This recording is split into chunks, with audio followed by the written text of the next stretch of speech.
The book of Proverbs chapter 23 verse 7. इमसाल की किताब 23वां बाब है और उसकी 7वीं आयत मुकद्दसा को कलाम खुदा में से हम पढ़ेंगे। गौर से सुनिए।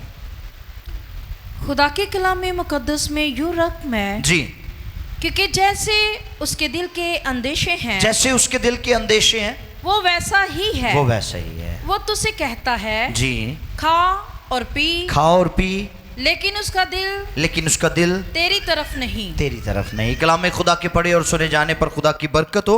आमीन, हालेलुया। सो क्या सुना है हमने कलाम में से? जैसे उसके दिल के अंदेशे हैं वो वैसा ही है। इंग्लिश में है for as he thinks in his heart so is he. वो जैसा सोचता है वो वैसा ही है, जैसी उसकी सोच है वो वैसी ही है। कई कहेंगे आज मेरी अख फड़कन रही है, कुछ होने वाला है। हाँ जी। कई कहेंगे आज पता नहीं क्यों मेरा दिल परेशान है, आज लगता है कुछ हो जाना है। ये अंदेशे हैं। सुलेमान बिन दाऊद इस हवाले में दिल के अंदेशों की बात करते हैं और वो कहते हैं जैसे उसके दिल के अंदेशे हैं, जैसा वो सोचता है, जैसा वो सोचती है वो वैसा ही है, वो वैसी ही है। आप जैसा सोचेंगे आपकी शख्सियत वैसी होती चली जाएगी, क्योंकि सोच ना सिर्फ हमारी शख्सियत पर असरअंदाज होती है बल्कि हमारी शख्सियत की अक्कासी भी करती है। और आज यही मेरा उन्वान है, सोच हमारी जिंदगी पर असरअंदाज होती है। क्या टॉपिक है आज का? सोच हमारी जिंदगी पर असरअंदाज होती है। Thinking impacts on our lives. और सोच के लिए जो इब्रानी जुबान का लफ्ज इस्तेमाल हुआ है वो है शाआर, जिसका मतलब है अंदाजा लगाना, हिसाब लगाना, तखमीना लगाना। इंग्लिश में कहते हैं to calculate, to reckon, to estimate. असी कोलों ही एस्टिमेट लाते रहने आज कुछ होने वाला है। हाँ जी, असी कोलों ही हिसाब लाते रहने। हमारा वहम का ताल्लुक सोच के साथ है। आपके दिल में जन्म लेने वाले वसवसे और ज़हन में उठने वाले खदशात आपकी सोच से मुंसलिक हैं। आप जैसा सोचेंगे आपके लिए वैसा ही होता चला जाएगा, क्योंकि आप अपनी सोच में उस चीज को कबूल कर लेते हैं, भले वो पॉजिटिव हो या नेगेटिव हो। अगर मुस्बत है तो बड़ी अच्छी बात है, लेकिन अगर मनफी है तो फिर आप खतरे में हैं। आप जैसा सोचेंगे आप उसी तरफ बढ़ना शुरू हो जाएंगे। कई कहते मेरे पैर बड़े सड़ते ने, लगता शुगर हो गई है। पैर सड़न की होर भी तो वजह भी हो सकती है। क्या ख्याल है? कई कहते मेरे हाथ सो जाते ने, किते मैनू फालज का अटैक ना हो जाए। हाथ सोने की होर भी तो वजह हो सकती है। आप जैसा सोचते हैं आपके साथ वैसा ही होता है, क्योंकि जैसे उसके दिल के अंदेशे हैं वो वैसा ही है। आइए जरा देखिए अय्यूब की किताब में क्या लिखा है इसके बारे में। अय्यूब 3 बाब है और उसकी 25वीं आयत। क्योंकि जिस बात से मैं डरता हूँ, अय्यूब कहता है जिस बात से मैं डरता हूँ वही मुझ पर आती है, वही मुझ पर आती है। और जिस बात का मुझे खौफ होता और है, जिस बात का मुझे खौफ होता है वही मुझ पर गुजरती है। वही मुझ पर गुजरती है। जिससे डरता हूँ वही मुझ पर आती है, जिसका खौफ होता है वही मुझ पर गुजरती है। तुसी अपनी सोच डरते रहते हो, आप अपने ख्यालात में खौफजदा रहते हैं, इसलिए आप मुसीबतों का शिकार रहते हैं। मनफी सोच ना सिर्फ खौफ पैदा करती है बल्कि ये हमारी शख्सियत को भी मुतासिर करती है, हमारी सेहत को भी मुतासिर करती है और फिर हमें हकीकी खुशी से महरूम कर देती है। मनफी सोच, आज इस पर हम सीखेंगे। मनफी सोच कहां तक लेकर जाती है हमें। हम सोचते भी मनफी हैं और बोलते भी मनफी हैं, ये हमारा प्रॉब्लम है। ਤੇ ਕਈ ਤੇ ਉਹਨਾਂ ਦੀ ਸੋਚ ਦਾ ਮਿਆਰ ਇਹ ਹੁੰਦਾ ਹੈ, वो काम करने से पहले या किसी काम के होने से पहले, यहां तक कि उसके नताइज बरामद होने से पहले ही फैसला कर लेते हैं। कहणगे ले तू है ही निकम्मा, तेरे को होना ही नहीं, और छड्डो जी, यह काम करना ही नहीं, ये होना ही नहीं। क्या आपने उसको एक्सपीरियंस किया है? क्या आपने उसका तजुर्बा किया है? क्या आप उसमें स्टेप इन हुए हैं? जब तक आप किसी चीज को करेंगे नहीं, किसी काम को करेंगे नहीं, आप क्यों कर उसका नतीजा अखज कर सकते हैं? फिर कुछ लोग दूसरों के तजर्बात पर इन्हिसार कर रहे होते, फलाने नु तजर्बा होया सी, उसका तजर्बा उसके साथ है। इसका मतलब यह नहीं कि अगर किसी और को कोई गलत एक्सपीरियंस, बैड एक्सपीरियंस हुआ है तो उसी कारोबार का आपको भी बैड एक्सपीरियंस हो। तुसी पहले ही अपनी सोच विच नाकामी लैन दी है, आपने पहले ही सोच लिया है कि ऐसा नहीं हो सकता, मैं कारोबार नहीं कर सकता क्योंकि फलाने मेरे दोस्त नूं इहदे विच घाटा पिया सी, उन्होंने घाटा पिया होएगा, हो सकता तुहानूं नफा हो जाए।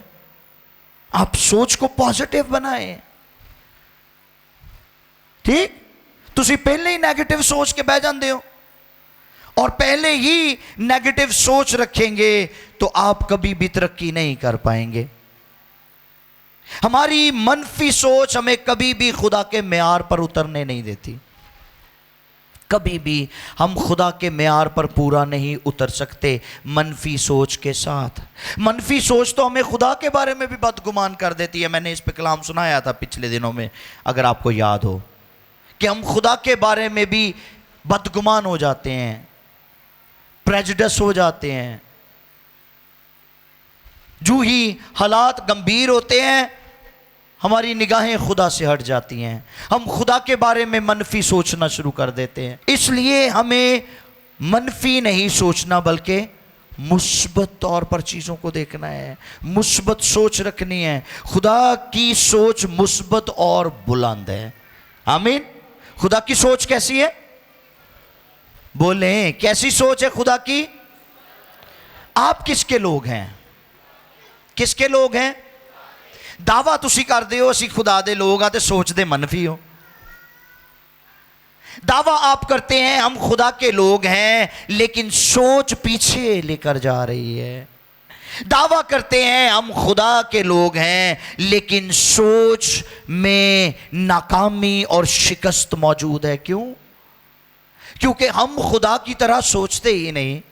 अगर हम खुदा के लोग हैं तो फिर हमें भी खुदा की तरह सोचना चाहिए। अब खुदा कैसे सोचता है जरा देखिए, यशायाह 55 उसकी 8 और 9, उसके बाद यिर्मयाह 29:11। पहले हम पढ़ेंगे आइज़ाया, the book of आइज़ाया chapter 55 versus 8 और 9। यशायाह 55 बाब उसकी 8 और 9, और फिर दूसरा जो हवाला है वो है यिर्मयाह 29:11, यिर्मयाह की किताब उसका 29वां बाब और उसकी 11वीं आयत। जी, खुदावंद फरमाता है, सुने खुदा फरमाता है कि मेरे ख्याल तुम्हारे ख्याल नहीं, तुम्हारे ख्याल नहीं, और ना तुम्हारी राहें, और ना तुम्हारी राहें मेरी राहें हैं। क्योंकि जिस कदर आसमान जमीन से बुलंद है, उसी कदर मेरी राहें तुम्हारी राहों से और मेरे ख्याल तुम्हारे ख्यालों से बुलंद हैं। हमारे ख्याल खुदा के ख्यालों के साथ क्यों मैच नहीं करते? क्योंकि हमारी सोच मनफी है।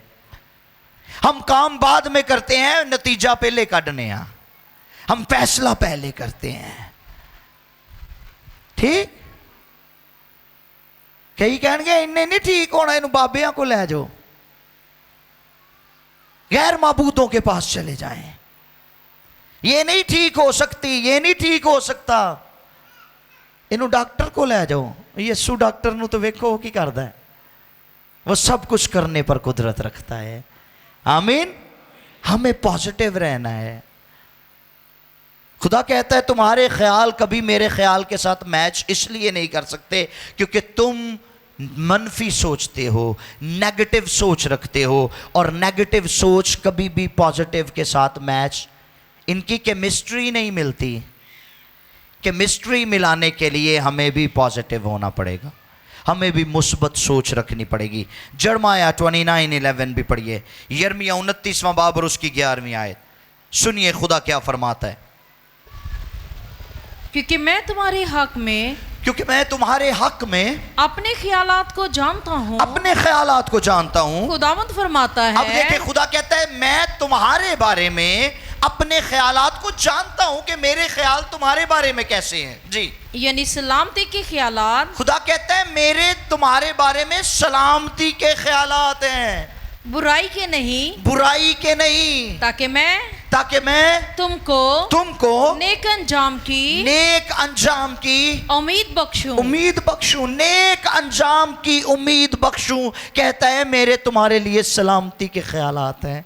तुम्हारे ख्यालात मेरे बारे में कैसे हैं? आप कैसा सोचते हैं खुदा के बारे में?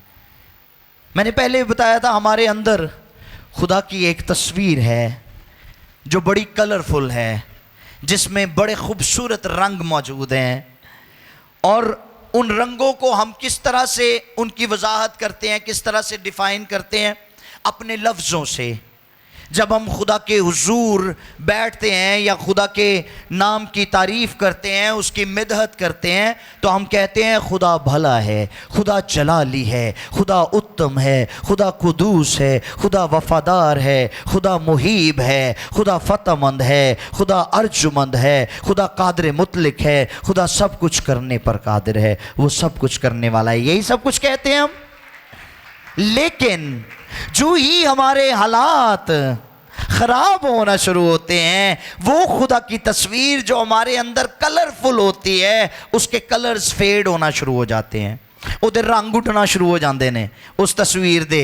तो खुदा दी तस्वीर सानू ब्लैक एंड वाइट लगना शुरू हो जाती, और फिर हम कहते हैं इन हालात में अब खुदा कुछ नहीं कर सकता। मेरे हालात इतने गंभीर हैं कि खुदा खामोश है, खुदा कुछ नहीं कर सकता। ऐसा ही हबकूक भी सोचता था जब बाबल जुल्म और सितम के नीचे थे बनी इसराइल, और बाबल की हुकूमत, बाबल के लोग बनी इसराइल पर तशद्दुद करते थे। इज़ार रसानी का ये दौर था, और इस दौर में हबकूक चिल्ला उठा, और हबकूक ने खुदा के बारे में किस तरह से सोचना शुरू किया। जरा सुनिए, हबकूक की किताब है, पहला बाब है और उसकी 13वीं आयत। तेरी आंखें ऐसी पाक हैं, कहता है तेरी आंखें ऐसी पाक हैं कि तू बदी को देख नहीं सकता, और कज रफ्तारी पर निगाह नहीं कर सकता। फिर तू दगाबाजों पर क्यों नजर करता है? और जब शरीर अपने से ज्यादा सादिक को निगल जाता है, सादिक को खा जाता है, निगल जाता है, तब तू क्यों खामोश रहता है? किथे चल जाना है तू? जब सादिक मुसीबत उठाता है, जब सादिक पिस रहा होता है, जब सादिक के गम बढ़ जाते हैं, जब सादिक के दुख बढ़ जाते हैं, तो तू क्यों खामोश रहता है? जब हमारी खुशहाली के दिन होते हैं तो खुदा हमें बड़ा खूबसूरत नजर आ रहा होता है, लेकिन जो ही हालात खराब होते हैं हम हबकूक की तरह ये सवाल करते हैं कि तू क्यों खामोश रहता है? अगर खुदा की तरफ से हमें दुआओं का जवाब मिलने में देर हो जाए तो हमारा रवैया मनफी हो जाता है। ऐसे तरह ही है ना, हम दुआ करना बंद कर देते हैं, हम चर्च जाना बंद कर देते हैं, हम इबादत करना बंद कर देते हैं, प्रस्तुश करना बंद कर देते हैं, कलाम खोलना बंद कर देते हैं, क्योंकि हम ये सोचते हैं कि खुदा मेरे लिए कुछ भी नहीं कर सकता। खुदा खामोश हो गया है। अब ज़रा खुदा का जवाब सुनिए हबकूक के लिए। खुदा क्या तसल्ली देता है हबकूक को। दूसरा बाब है, उसकी 2 और 3 आयत। बात तो सोच की है कि आप कैसे सोचते हैं। हबकूक सोचता है कि हम पिस रहे हैं, हम दब चुके हैं, सादिक मर रहे हैं, सादिक मुश्किलों से गुजर रहे हैं, सादिकों को मारा जा रहा है, लेकिन खुदा खामोश रहता है। सुनिए खुदा का जवाब, खुदा क्या कहता है। तब खुदावन ने मुझे जवाब दिया, खुदावन ने जवाब दिया। सुनिए खुदा का जवाब, और फरमाया कि रोया को तख्तियों पर ऐसी सफाई से लिख कि लोग दौड़ते हुए भी पढ़ सके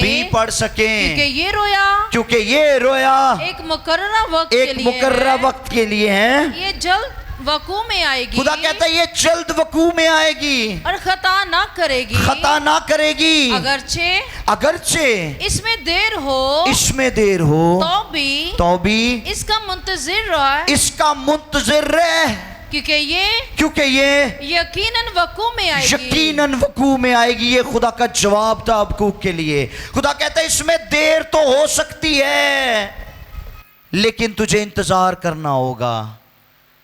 खुदा कदी कदी ताड़ा सबर भी वेख रहा होता है। आमीन।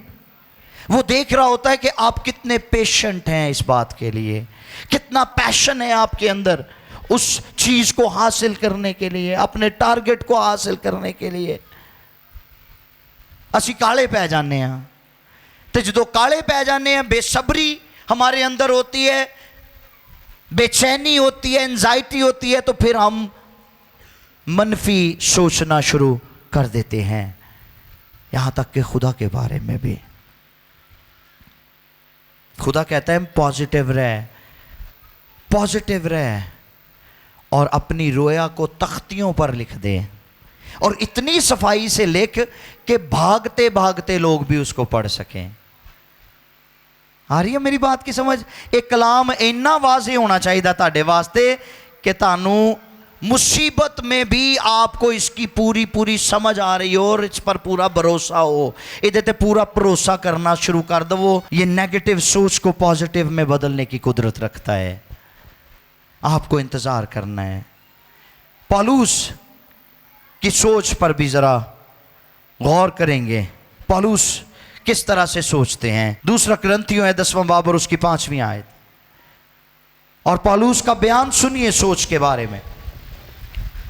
चुनाचे, पौलुस कहते हैं चुनाचे, हम तसव्वुरात और हर एक ऊंची चीज को जो खुदा की पहचान के बरखिलाफ सर उठाए हुए हैं ढा देते हैं। पहला काम हमें जो करना है वो ये है कि तसव्वुरात की उस दीवार को, तसव्वुरात के उस बुर्ज को, तसव्वुरात की उस इमारत को, वो जो खुदा के खिलाफ सर उठाती है, हमें ढाना है। नेगेटिव सोच को खत्म करना है, मनफी ख्यालात को जहन से निकालना है। अगर खुदा आपकी खुशहाली में भला है तो मुसीबत में भी भला ही है। आमीन। और यही वो बात है जो अय्यूब ने अपनी बीवी को सिखाई थी। उसने कहा तू नादान औरतों किसी बातें करती है, हम खुदा से सुख ही पाए दुख ना पाए। वो पॉजिटिव था अपने अच्छे हालात में भी और अपने बुरे हालात में भी।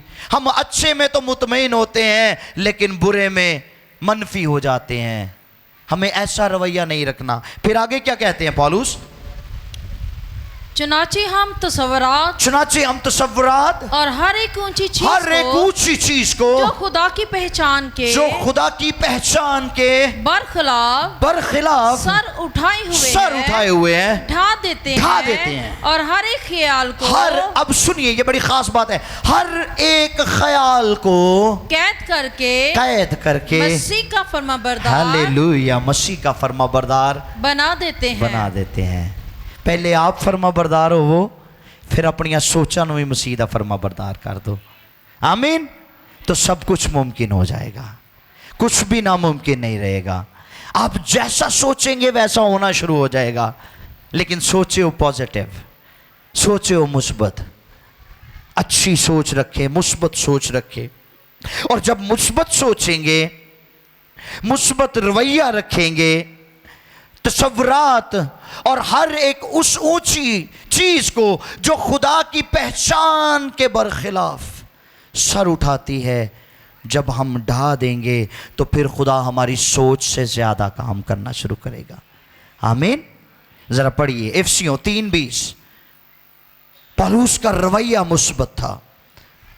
पौलुस खुदा के बारे में बहुत पॉजिटिव था। छोटी सी मुसीबत आती है तो असी वावेला करना शुरू कर देने, हाय हाय खुदावंद मेरा घर ही तेनू नजर आया, मैं ही तुझे नजर आया था। जी लिखा है बस अब जो ऐसा कादिर है, जी अब जो ऐसा कादिर है कि उसकी कुदरत के मुआफिक, कि उसकी कुदरत के मुआफिक जो हम में तासीर करती है, जो हम में तासीर करती है, हमारी दरख्वास्त और ख्याल से बहुत ज्यादा काम कर सकता है। हालेलुया।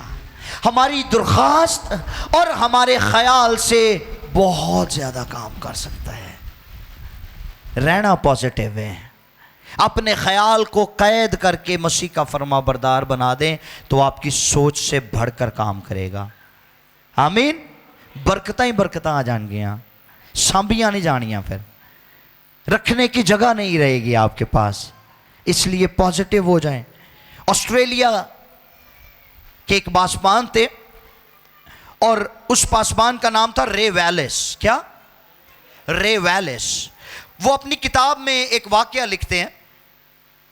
वो बताते हैं कि उन्हें एक पब्लिक स्कूल में मॉर्निंग असेंबली में कलाम सुनाने के लिए बुलाया गया, और जब वो छोटे बच्चों को मॉर्निंग असेंबली में कलाम सुना चुके तो प्रिंसिपल ने रे वैलिस से कहा कि क्या पॉसिबल है कि आप थोड़ा सा टाइम हमें और दें और हमारे स्कूल को भी छोटा सा विजिट करें। तो रे वैलिस ने कहा क्यों नहीं। और वो कहते हैं मैंने स्कूल को विजिट करना शुरू किया और मुख्तलिफ क्लासरूम्स में जब मैं विजिट कर रहा था तो एक क्लासरूम के अंदर हम गए और ऐसे ही मैंने बच्चों से पूछना शुरू किया कि आप बड़े होकर क्या बनेंगे। तो कहते मैंने एक बच्चे से पूछा कि बेटा आप बड़े होकर क्या बनोगे, तो उसने कहा मैं बड़ा होकर डॉक्टर बनूंगा। एक बच्ची से कहते मैंने पूछा कि आप बड़ी होकर क्या बनोगी, उसने कहा मैं बड़ी होकर टीचर बनूंगी। कहते मैंने एक और बच्चे से पूछा आप बड़े होकर क्या बनोगे, उसने कहा मैं इंजीनियर बनूंगा। एक और बच्ची से पूछा तुम क्या बनोगे, वो कहती मैं गायनाकोलॉजिस्ट बनूंगी। और क्लास के दरमियान में एक बच्चा ऐसा भी मौजूद था जो खामोश था। कहते जब मैंने देखा कि सारे बच्चे बातें कर रहे हैं लेकिन वो बच्चा खामोश है तो मैं उसके पास जा खड़ा हुआ और मैंने उससे जाके पूछा तुम क्या बनोगे। तो कहते जो ही मैंने उससे ये बात पूछी सारी क्लास ने हंसना शुरू कर दिया और बच्चों ने उसका तमस्खुर उड़ाना शुरू कर दिया और वो कहने लगे कि ये गूंगा है, ये बोल नहीं सकता। तो कहते मेरा दिल दुखा इस बात पर। और उसी असना में वो बच्चा उठा और उसने जाकर वो मार्कर लिया और व्हाइट बोर्ड के ऊपर उसने लिख दिया I want to become a pastor, मैं पास्टर बनना चाहूंगा। रे वैलिस कहते हैं कि मैंने उसी लम्हे उस बच्चे के लिए दुआ की और वहां से मूव कर गया। और 25 साल के बाद वो कहते ऑस्ट्रेलिया में एक बहुत बड़ी कॉन्फ्रेंस हुई और मैं उस कॉन्फ्रेंस में गया और मैं पीछे बैठा हुआ कलाम सुन रहा था और एक नौजवान जो एक नया नया मुबश्शिर था, बड़ा जोशीला था और आग से भरा हुआ था, गैर जुबानें बोलता था और वो कलाम पेश कर रहा था और उसने बड़ी दलेरी और जुर्रत और जोश और वलवले के साथ खुदा के कलाम को पेश किया और फिर उसने लीडरशिप के लिए दुआ करना शुरू की और उसकी उस खिदमत के दौरान खुदा ने बड़े अजीब तौर पर उसको इस्तेमाल किया। तो कहते जो ही कॉन्फ्रेंस ख़त्म हुई मैं आगे बढ़ा कि मैं इस नौजवान के साथ मुसाफा करूं, हाथ मिलाऊं, इससे मिलूं और इसको शाबाश दूं।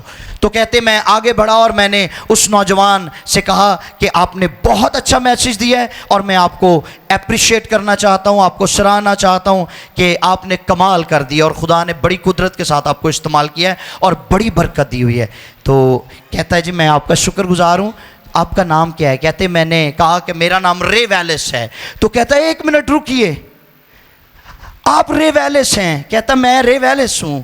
उसने कहा आपको याद है आज से 25 साल पहले आपने एक स्कूल में विजिट किया था और वहां पर आप मुख्तलिफ बच्चों से पूछ रहे थे आप बड़े होकर क्या बनोगे, तो वो आपको बता रहे थे। एक बच्चा ऐसा था जो दरमियान में बैठा हुआ और खामोश था। उसने कहा मुझे याद है। कहता है उस बच्चे ने व्हाइट बोर्ड के ऊपर लिखा था कि मैं बड़ा होकर पास्टर बनना चाहता हूं, आपको याद है? उसने कहा मुझे याद है, मैंने उसके लिए दुआ भी की थी। उसने कहा वो बच्चा मैं ही हूं। हालेलुया। सो उस वक्त तक सोचें जब तक आपकी सोच मौजज़ा बनकर सामने नहीं आ जाती। पॉजिटिव हो जाएं, पॉजिटिव हो जाएं।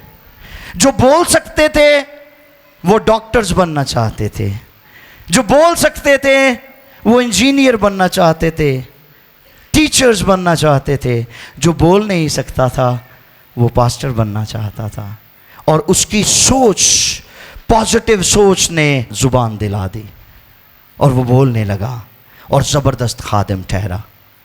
खुदा ऐसा कर सकता है क्योंकि खुदा नामुमकिनात का खुदा है। एक और वाक़या हमें मिलता है पैदाइश की किताब में, जब हम 30वें बाब की 31वीं आयत से लेकर 39वीं आयत तक पढ़ते हैं तो वहाँ पर हमें एक वाक़या मिलता है। और वो वाक़या क्या है? याकूब का एक मामा था जिसका नाम था लाबन, मामू लाबन। पढ़ा हुआ है, सुना हुआ है इसके बारे में? वो ना सिर्फ उसका मामू था, उसका ससुर भी था, डबल रिश्ता था उसके साथ। और मामू बड़ा चालाक था। मामू खिदमत लई जांदा सी ते फायदा नहीं सी देंदा याकूब नूं। ठीक? तो याकूब ने कहा कि मामू जी मुझे भी तो फायदा देना, ताड़ा रेवड़ वधी जान डे, बेड़े भरती चली जा रही हैं, मेरे बारे सोचते ही नहीं। ते मामा शियार बड़ा सी। मामे ने कहा लै फिर याकूब जिद्दन होणगियां ना चित्रियां मित्रियां, चित्री मित्री समझते हैं, जिनके ऊपर स्पॉट्स होते हैं, डब खड़बियां रंग बिरंगियां। जब चित्री मित्री होंगी तो तेरी होंगी, ते जे चिट्टियां ते कालियां हुई तो मेरियां हो। अब याकूब के लिए ये एक चैलेंज था कि जो भेडा चिट्टियां ने कालियां ने तो चित्रियां मित्रियां कित्थों आ जाएंगियां, है ना? तो याकूब के अंदर जो विजन था, याकूब की जो पॉजिटिव सोच थी, उसने क्या कमाल किया। जरा पढ़िए 37वीं आयत से 39वीं आयत तक बाजी पढ़िएगा। क्या किया है याकूब ने, सुनिए। और याकूब ने सफेद और बादाम और चनार की, सुने, याकूब जब उन भेड़ों को पानी पिलाने के लिए जाया करता था तो उसने क्या किया? और याकूब ने, हाँ जी, सफेद और बादाम और चनार की हरी हरी छड़ियां, सफेद दे दिया, सफेद और बादाम, हरी हरी छड़ियां ली और उनको छील छील कर इस तरह गंडदार बना लिया, इस तरह गंडदार बना लिया कि उन छड़ियों की सफेदी दिखाई देने लगी। उन्हें की कीता, उन्हें अद्धे अद्धे सक ला दिते, शियारी मारी ना। फिर उन्हें भी, उन्हें क्या मामा जी तुसी ते इंज काबू नहीं आंदे मेरे। अब मैं आपको बताऊंगा कि मैं कैसे जीत सकता हूं। तो उसने अपने विजन में, अपनी सोच में इस मुकाशफे को खुदा के हुजूर से लिया कि मैं किस तरह से फतहमंदी की तरफ बढ़ सकता हूं। तो उसने क्या किया? उन छड़ियों की सफेदी दिखाई देने लगी जी, और उसने वो गंडदार छड़ियां, हाँ जी, भेड़ बकरियों के सामने हौसों और नालियों में जहां वो पानी पीने जाती थी उसने वहां पर वो गाड़ दी, हाँ जी, खड़ी कर दी, हाँ जी। और जब वो पानी पीने आई सो गाबन हो गई, जी जी। और उन छड़ियों के आगे गाबन होने की वजह से उन्होंने धारदार चितीले और अबलाक बच्चे दिए। अब सुने क्या हुआ था। जब याकूब ने वो चित्री मित्री छड़ियां जिनके ऊपर से उसने आधे आधे उनकी स्किन उतार दी, छिलके ला दिते, उन्होंने सक ला दिते, उन्हें उस जगह के उत्ते ठोक दिते जिथे वो पानी पीण आंदियां सी भेड़ां और बकरियां। अब वो क्या करती, जब वो पानी पीती तो साथ में उनको भी देखती। और जब उन भेड़ों ने कंसीव किया तो फिर अगला काम की होया, क्योंकि उन्हां छड़ियां नूं वेखदियां सी जड़ियां चित्रियां मित्रियां सी, तो बच्चे भी चित्रे मित्रे निते। समझ आई बात की? मामा लाबन शौक से आ गया, क्या की होया है, हो ही नहीं सी सकता। अच्छा, यहां पर एक और चीज मैं चलते चलते आपको बता दूं। पता है, जब नए जोड़े, नौ ब्याहता जोड़े अपने घरों के अंदर छोटे छोटे बच्चों की तस्वीरें लगाते हैं तो उसके पीछे कॉन्सेप्ट क्या होता है? क्या कॉन्सेप्ट होता है? कि साडा बच्चा इंज दा होना चाहिए। आ रही है मेरी बात की समझ? ये कॉन्सेप्ट बाइबल मुकद्दस ने दिया है। वो धी राणी लंघदे वड़दे उस फोटो वाल वेखदी है, ठीक, ते कई कहणगे बच्चा ताड़ा नहीं लगता, ये तो अंग्रेज लगता है। आ रही है मेरी बात की समझ? ये बाइबल ने कॉन्सेप्ट दिया है। आप जैसा विजन अपने अंदर ले लेंगे, आपके अंदर से वैसी डेवलपमेंट निकलेगी, उसका आउटकम वैसा निकलेगा। आपकी सोच जितनी पॉजिटिव होगी उतना ही पॉजिटिव उसका इंपैक्ट आएगा। इसलिए पॉजिटिव सोचना शुरू कर दे, ठीक। और आज शाम मैं उन बहनों को भी इनकरेज करना चाहता हूं जिनके यहां औलाद नहीं है और वो चाहती हैं कि खुदा उन्हें औलाद दे। वो बहनें जो बांझ हैं वो अपने घरों में जरूर ऐसी तस्वीरें लगाए और उनको ईमान से देखा करें। एक बहन थी और उसके यहां औलाद नहीं होती थी और उसने इस भेद को पाया कि कैसे खुदा पॉजिटिव सोच के साथ काम करता है। जब हमारी सोच पॉजिटिव होती है तो खुदा मौजज़ा करता है। तो उसने क्या किया, उसने ईमान के साथ अपने घर में वो एक फीडर ले आई और बिछौनियां ले आई और छोटे बच्चे के कपड़े ले आई। अब उसका ससुराल उसके मुखालिफ था। वो जवान नूं तैयार करन दे सी कि बच्चा कोई नहीं है, इदा इनू कढ़ बाहर ते असी होर लैने हैं। कितनी नापाक और बेहूदा सोच है ये, फरसूदा सोच है ये। जो लोग इस तरह की सोच रखते हैं उन पर अफसोस कर रहा हूं मैं। ये बहन जो बांझ थी, इसका शौहर भी इसको डिस्क्रिमिनेट करता था और इसका ससुराल भी इसको डिस्क्रिमिनेट करता था। जब इसने कलाम के भेद को पाया तो फिर क्या हुआ सुनिए। ये पॉजिटिव सोच के साथ, मुस्बत सोच के साथ, ईमान के साथ इसने हर रोज एक अमल शुरू कर दिया। क्या अमल था वो? ये दूध का वो फीडर भरती और उसको हिलाती और कहती मेरे बच्चे को भूख लग गई, मैं इसको दूध पिलाती हूं। उसकी बिछोनियां धोना शुरू कर देती, उसके कपड़े इस्त्री करना शुरू कर देते। वो सौरे कहते बहुत ही बिल्कुल पागल हो गई जे, इधर दिमाग फिर गया है, इसको निकालो यहां से। लेकिन वो पॉजिटिव थी और उसकी पॉजिटिव सोच का इंपैक्ट ये निकला, उसकी पॉजिटिव सोच का आउटकम ये निकला कि खुदा ने उसको बहुत खूबसूरत बेटा दिया, ठीक, और उसकी इज्जत को बढ़ाया। और वही ससुराल जो उससे नफरत करता था वो उससे मोहब्बत करने लगा। आ रही मेरी गलती समझ? सो पॉजिटिव हो जाएं, मुस्बत सोच रखें। और मुस्बत सोच होती है वो आपकी जिंदगी में खुशहाली को भी लेकर आती है। इमसाल 31:16 में सुनिए, यूरिका है वो किसी खेत की बाबत सोचती है और उसे खरीद लेती है। फिर सुने, वो किसी खेत की बाबत सोचती है और उसे खरीद लेती है। तुसी सोचो तो सही कि नवी फ्रिज लैनी है तो नवी फ्रिज आ जाएगी, नवियां बरकतां साडे घर आण ते आणगियां। सोचना तो शुरू करो। बंदे नूं चंगी नौकरी लभेगी, उन्होंने लभेगी, तो जे तुसीं उन्होंने नकम्मा ही कही जाना तो उन्होंने कित्थों नौकरी लभणी विचारे नूं? आ रही मेरी बात की समझ? एक दूसरे को इल्जाम देने की बजाय हमें पॉजिटिव होना पड़ेगा। पॉजिटिव सोच फतह दिलाती है। दाऊद एक छोटा सा बच्चा था, उसने अपनी सोच में इस बात को ले लिया कि मैं उस सूरमा को, उस जूलियत को मार गिराऊंगा। वो अपनी सोच में जीत गया और मैदान में भी जीत गया। आमीन। सो अगर आप अपनी सोच में जीतना चाहते हैं तो फिर अपनी सोच को पॉजिटिव कर लें, और जब सोच में जीत जाएंगे तो अमली जिंदगी में भी जीत जाएंगे। लेकिन अगर आप सोच में हार गए तो मैदान में भी हार जाएंगे। आखिरी हवाला है, इसके बाद हम दुआ करेंगे। फिलिपियों का खत है 4 बाब और उसकी 8वीं आयत में यूं लिखा हुआ है, पौलुस कहते हैं, गर्ज है भाइयों, जितनी बातें सच हैं, जितनी बातें, बोले जरा मेरे साथ, जितनी बातें सच हैं और जितनी बातें शराफत की हैं। नंबर 2, नंबर 1 क्या है? जितनी बातें सच हैं। नंबर 2, जितनी बातें शराफत की हैं। नंबर 3, जितनी बातें वाजिब हैं।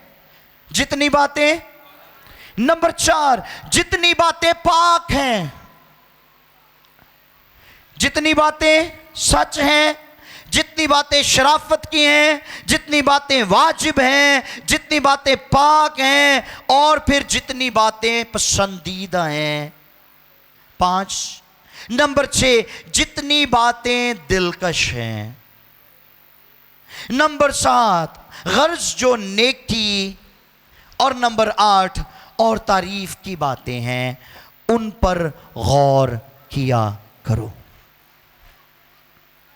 और गौर के लिए जो इंग्लिश वर्जन इस्तेमाल हुआ है, इंग्लिश लफ्ज अंग्रेजी का, वो है थिंक। यहां पर उर्दू में गौर तर्जुमा किया गया है कि उस पर गौर किया करो, लेकिन जब आप इंग्लिश वर्जन पढ़ते हैं तो उसमें लिखा है थिंक ऑन दीज थिंग्स। उन चीजों पर सोचा करो।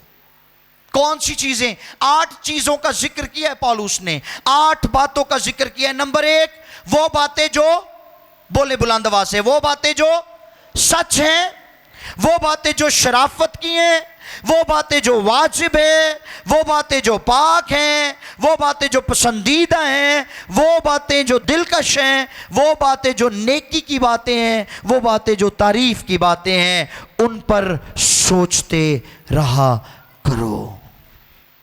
और यूनानी का जो लफ्ज़ इसके लिए इस्तेमाल हुआ है, उसका मतलब भी अंदाज़ा लगाना, हिसाब लगाना, तखमीना लगाना है। उनका हिसाब किताब लाया करो। ये ना क्या करो आज अख फड़ कंडे कुछ होने वाला है, आज दिल बहन डे है मेरा, कुछ होने वाला है। कलाम की बातों पर सोचते रहा करें, नेकी की बातों पर सोचते रहा करें, पाकीज़गी की बातों पर सोचते रहा करें कि हम कैसे और पाक हो सकते हैं, हम कैसे मसीह की पाकीज़गी में बढ़ सकते हैं, क्योंकि यीशु मसीह ने आपकी सोच का भी कफ़ारा दिया है। हालेलुया। इसलिए पॉजिटिव हो जाएं और पॉजिटिव सोचना शुरू करें, और जैसा सोचना शुरू करेंगे आपके लिए वैसा होना शुरू हो जाएगा। आमीन।